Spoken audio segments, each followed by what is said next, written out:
Baik, perkenalkan, nama saya Wanda Setiawan dengan NIM 1099, absen 12. Jadi di sini saya akan membahas salah satu contoh kasus mengenai pelanggaran kartel perusahaan minyak di Indonesia.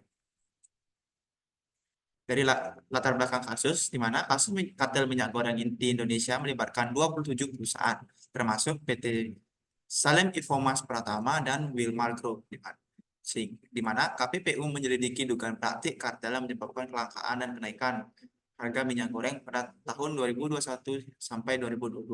Meskipun awalnya diduga ada pengaturan harga, KPPU akhirnya menyatakan bahwa tidak ada bukti cukup untuk mendukung klaim kartel, menganggap kenaikan harga disebabkan oleh lonjakan harga CPO global dan bukan kesepakatan antar perusahaan.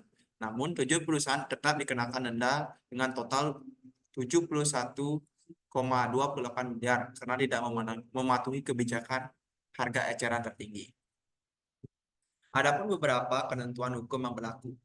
Jadi kasus ini mengaitkan beberapa hukum, di mana hukum yang pertama itu mengenai Undang-Undang Nomor 5 Tahun 1999 mengatur larangan praktik monopoli dan persaingan usaha tidak sehat, di mana pasal 11 melarang pelaku usaha membuat perjanjian untuk mempengaruhi harga dan produksi yang dapat menyebabkan kartel. Selanjutnya, undang-undang yang terlibat yaitu Undang-Undang Nomor 7 Tahun 2014, di mana mengatur tentang perdagangan termasuk sanksi bagi pelanggaran terkait penimbunan barang dengan ancaman pidana penjara hingga 5 tahun dan denda maksimal 50 miliar. KPPU atau Komisi Pengawas Persaingan Usaha bertanggung jawab untuk menyelidiki dan menindak praktik kartel dengan sanksi administratif dan denda hingga 100 miliar bagi pelanggar. Sebenarnya pendapat dan keputusan yang dilakukan. Jadi pemerintah Indonesia melalui pengawas persaingan usaha atau KPPU mengambil langkah tegas terhadap dugaan kartel minyak goreng yang melibatkan 27 perusahaan, di mana KPPU menyelidiki kasus ini sejak Maret tahun 2022 dan memutuskan bahwa tidak ada bukti kuat untuk mendukung klaim kartel harga, meskipun 7 perusahaan terbukti melanggar pasal 19 UU nomor 5 tahun 1999 terkait pembatasan peredaran barang. Selanjutnya, PPU menjatuhkan denda dengan total 71,28 miliar kepada perusahaan-perusahaan tersebut. Keputusan ini mencerminkan upaya pemerintah untuk menjaga persaingan usaha yang sehat dan melindungi konsumen dari praktik yang merugikan. Meskipun ada perbedaan pendapat dalam keputusan, KPPU tetap berkomitmen untuk menegakkan hukum dan mencegah praktik monopoli di pasar. Adapun beberapa implikasi hukum yang ada, di mana di sini ada 3, yaitu sanksi administrasi, perlindungan konsumen, dan penegakan hukum.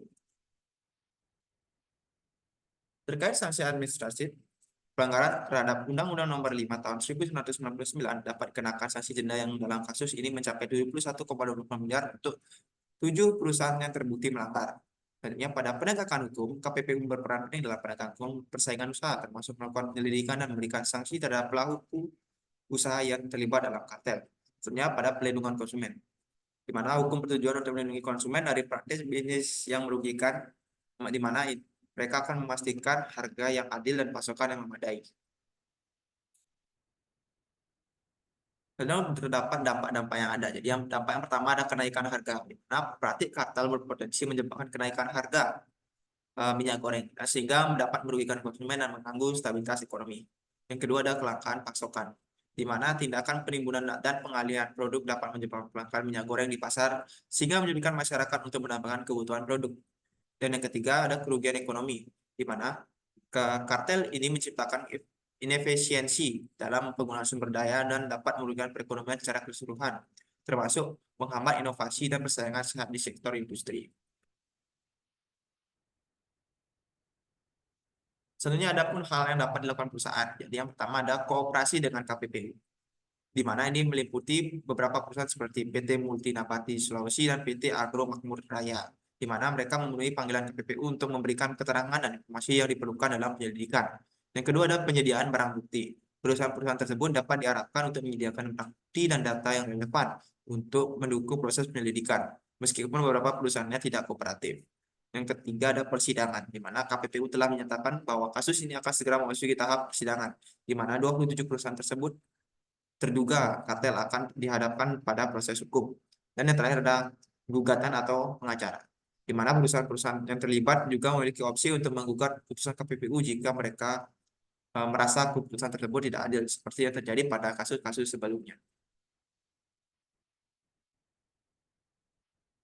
Berikutnya adalah cara menanggulangi kasus tersebut agar tidak terjadi lagi. Jadi yang pertama ada peningkatan dan pengawasan, di mana KPPU perlu memperkuat pengawasan terhadap praktik bisnis di sektor minyak goreng, termasuk melakukan audit rutin terhadap harga dan distribusi. Yang kedua ada pendidikan dan sosialisasi, di mana mereka memberikan edukasi kepada pelaku usaha tentang pentingnya persaingan sehat dan dampak negatif kartel, serta cara melaporkan praktik tidak sehat. Yang ketiga ada penguatan regulasi. Memperbarui dan memperkuat regulasi terkait persaingan usaha untuk memudahkan penegakan hukum terhadap praktik kartel. Yang terakhir ada transparansi data, di mana mendorong perusahaan untuk transparan dalam laporan produksi dan harga agar mudah mengidentifikasi praktik kartel yang ada di masyarakat. Baik, sekian kasus dari eh, kartel yang melibatkan beberapa perusahaan minyak goreng di Indonesia. Saya mohon maaf bila ada kesalahan kata maupun ucapan yang disengaja baik yang disengaja maupun tidak disengaja. Saya tutup dengan terima kasih.